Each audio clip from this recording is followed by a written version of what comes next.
চন্দ্র গ্রহণের উৎস কথা।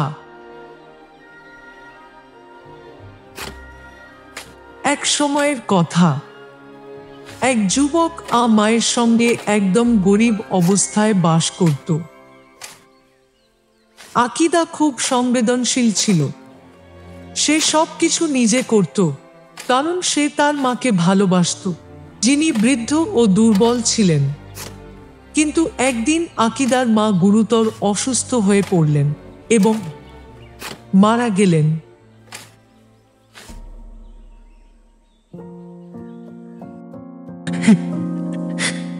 আকিদা দুঃখে কাতর, কারণ তার মা তাকে ছেড়ে চলে গেছেন। আজ থেকে সে এই পৃথিবীতে একা হয়ে গেল।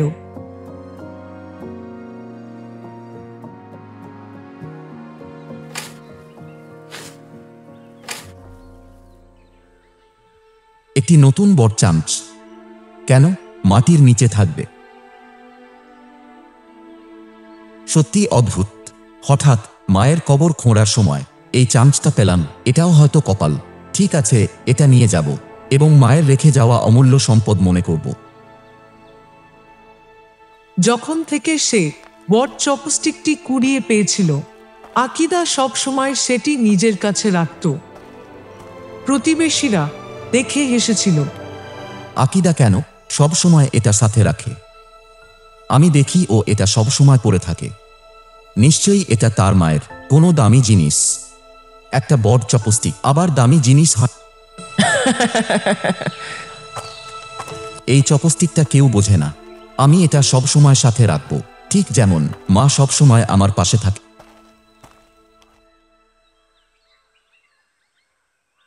ওহো, আজ অনেক কাঠ আছে দেখছি।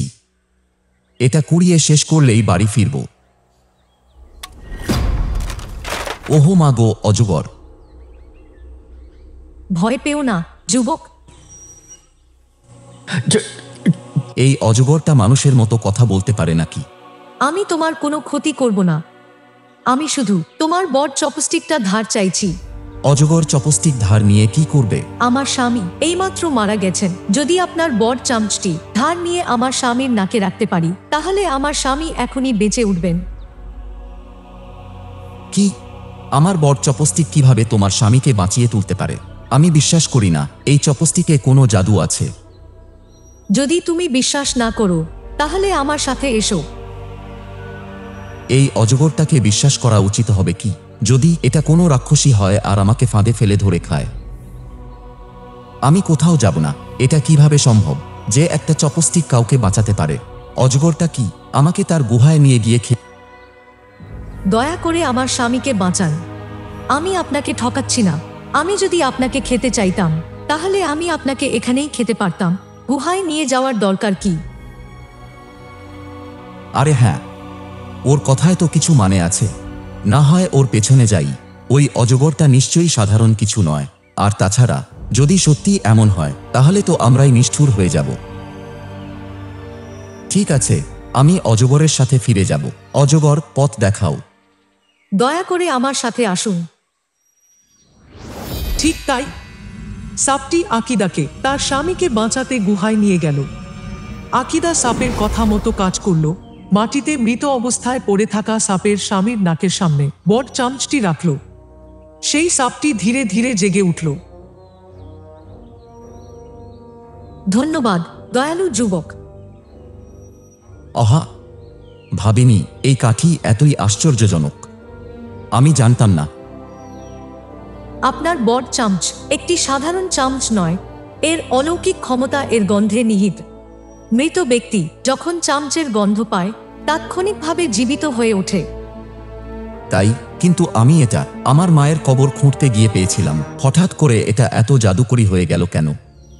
আসলে এই চামচটি মূলত চন্দ্রদেবীর ছিল, যা তিনি একবার পৃথিবীতে আসার সময় ফেলে দিয়েছিলেন।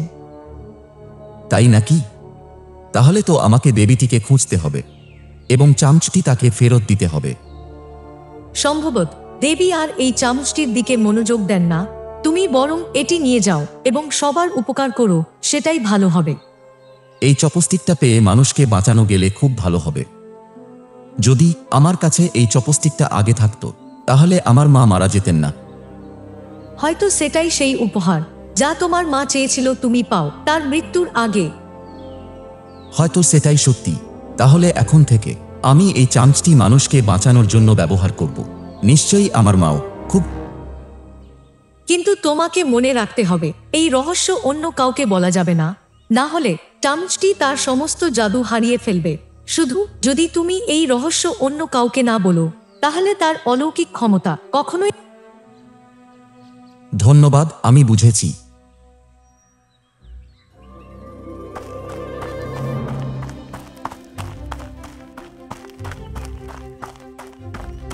কিন্তু তোমাকে আমার কথা মনে রাখতে হবে, না হলে সেই চামচ তার সব জাদু ক্ষমতা হারিয়ে ফেলবে। যতক্ষণ সে এই গোপন কথাটি অন্য কারো কাছে ফাঁস না করে, সেই জাদু কখনো হারাবে না। নিশ্চিতভাবেই তাই হবে। কেউই এই রহস্য জানবে না। আকিদা ফিরে এল। পথে সে হঠাৎ একটা কুকুরের মৃতদেহ দেখতে পেল। একটি কুকুর মরে পড়ে আছে। আমাকে এটি বাঁচাতে হবে। আশা করি তুমি আবার বেঁচে উঠবে। বাহ, খুবই কার্যকর। খুব ভালো। তুমি কি আমার সাথে বাড়ি এসে আমার বন্ধু হতে চাও? আজ থেকে আমি তোকে কিশু বলে ডাকবো। চল বাড়ি যাই। সেই থেকে কিশু নামক কুকুরটি, যাকে আকিদা বাঁচিয়েছিল, আকিদার বন্ধু এবং বিশ্বস্ত দাস হয়ে উঠল।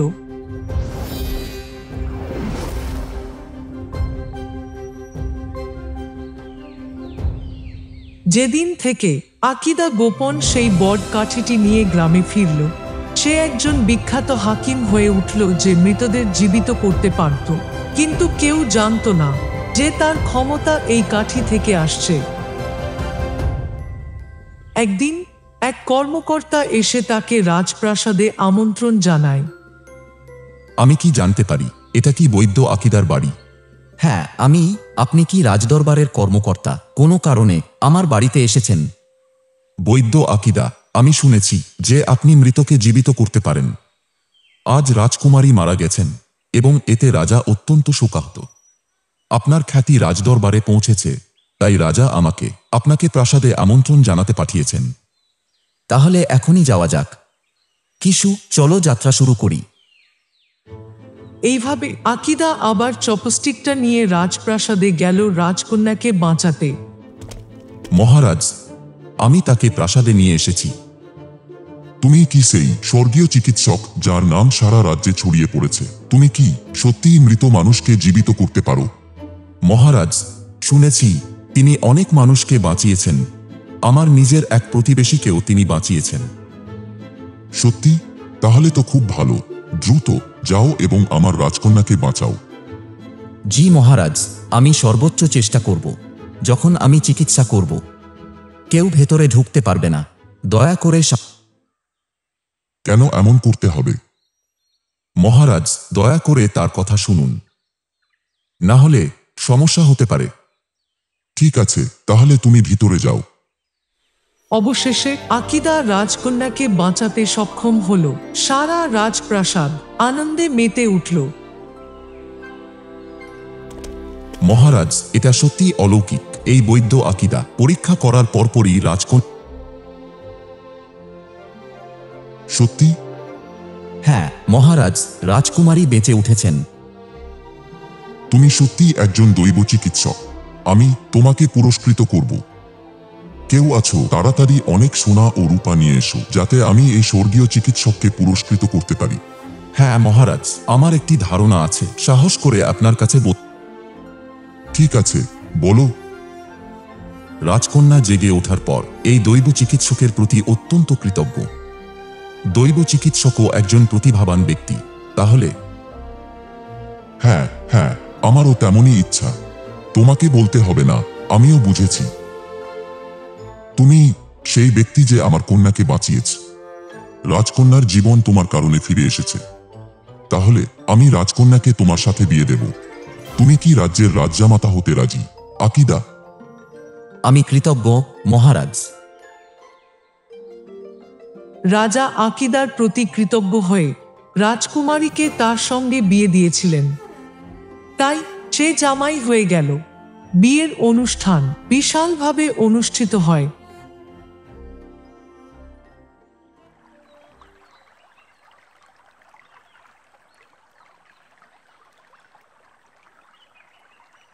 স্বপ্নেও আমি কখনো কল্পনা করিনি যে একদিন আমার জীবন এত সুন্দর হবে। এই বট চপস্টিকের জন্যই সম্ভব হয়েছে। এটি কত মানুষকে মৃত্যুর মুখ থেকে ফিরিয়ে এনেছে। কখনো কি এটা মানুষকে চিরকাল তরুণ থাকতে সাহায্য করতে পারে না? এটা খুবই সম্ভব। আসলে আমি কখনো তোমার সম্পর্কে সম্পূর্ণভাবে বুঝিনি। আমার জাদুকরি হাতা। আমি অনেক লোককে বাঁচিয়েছি, কিন্তু আমি কখনো শুঁকে দেখিনি, অথবা হয়তো। তুমি কি করছো আকিদা? আমি তুমি চামচটি কেন শুঁকছ? এর কি কোনো বন্ধ আছে? আমাকে দেখতে দাও। আকিদা কিছু বলার আগেই রাজকন্যা চামচটি নাকের কাছে এনে শুঁকলেন। এতে কোনো গন্ধ নেই, কিন্তু নিশ্চয়ই এই চপস্টিকটা খুব দামি, তাই না প্রিয়তম? আমি দেখি তুমি সব সময় এটা সাথে রাখো।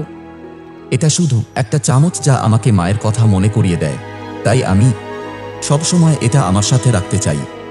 থাক, তুমি এটা রেখে দাও। এটাই তো একমাত্র জিনিস যেটা তোমার মায়ের ছিল। ঠিক আছে, আমি এটা তুলে রাখছি।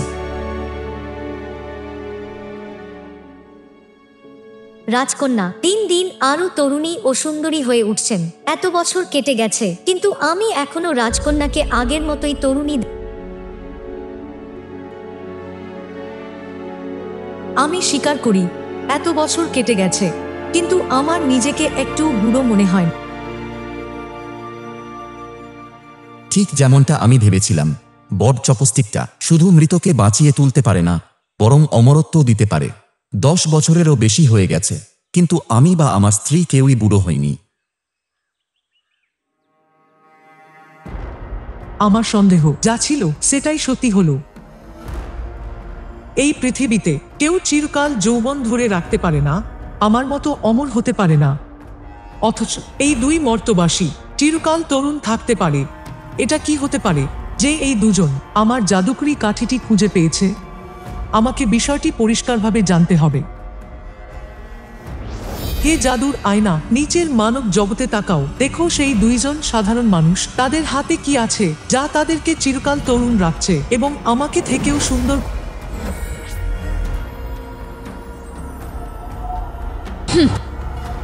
এটা স্পষ্ট যে এই জাদুময় কাঠিটি তার হাতে চলে গেছে। কতদিন ধরে আমি এটা খুঁজছিলাম। আমার চামচটি আমাকে ফিরে পেতে হবে।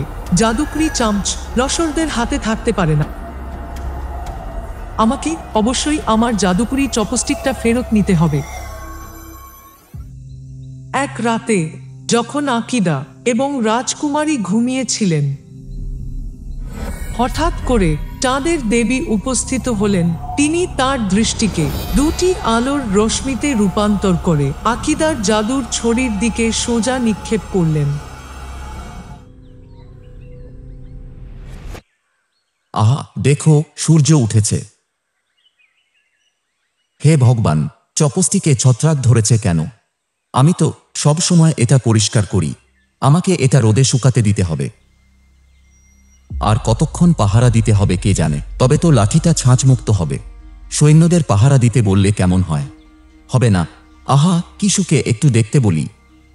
শুধু কিশুই ভরসা করার মতো। কিশু, এই কাঠির পাহারা দাও, কাউকে নিতে দিও না। চাঁদের দেবী চপস্টিক চুরি করতে লুকিয়ে এলেন। তখন ছিল ভর দুপুর।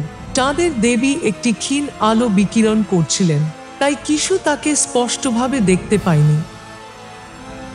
সে শুধু গন্ধ পেল চাঁদের দেবী চপস্টিকটা তুলে নিয়ে পালিয়ে যাচ্ছেন। কুকুরটা চপস্টিকের গন্ধ শুঁকে তার পিছু নিল। সেই থেকে কিশু কুকুরটা চাঁদের দেবীকে তাড়া করতে লাগলো। চপস্টিকের গন্ধ শুঁকে সে অমর হয়ে গেল। রাতে চাঁদের আলো স্পষ্ট ছিল, তাই ও সেটা কামড়ে ধরল। কুকুরটি চাঁদ খেতে চাইত, কিন্তু তার গলা ছোট হওয়ায় ছেড়ে দিত। বছর পর বছর কুকুর কিশু চাঁদের পেছনে দৌড়াত। যখনই চন্দ্রগ্রহণ হতো মানুষ বলতো কুকুরটি চাঁদ কামড়ে ধরেছে, এবং যখন গ্রহণ শেষ হতো কুকুরটি চাঁদ ছেড়ে দিত। আজকের ভিডিও দেখার জন্য ধন্যবাদ। যদি ভিডিওটি ভালো লেগে থাকে তাহলে অবশ্যই লাইক, শেয়ার এবং সাবস্ক্রাইব করতে ভুলবেন না, যেন আপনি পরবর্তী মজার ভিডিওগুলো মিস না করেন। কোনো আইডিয়া বা পরামর্শ আছে? নিচে কমেন্ট করুন। আমরা সব সময় আপনাদের মতামত শুনি। পরবর্তী ভিডিওতে দেখা হবে। আপনার দিনটি শুভ হোক। Bye bye.